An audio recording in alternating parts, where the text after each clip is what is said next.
और हमास ने दावा किया कि इजरायल की बमबारी में ही उसके 50 बंधकों की मौत हो गई।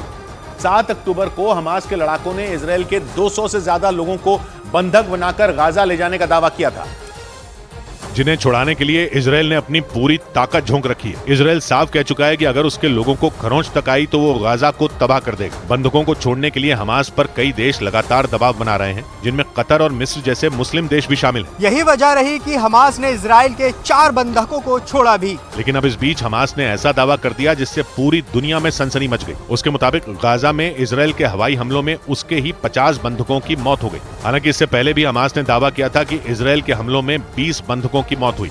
लेकिन इस बार हमास के दावे पर ही सवाल उठने लगे। ऐसा इसलिए क्योंकि उसने ये दावा किया कि बंधक कहां हैं उसे नहीं पता।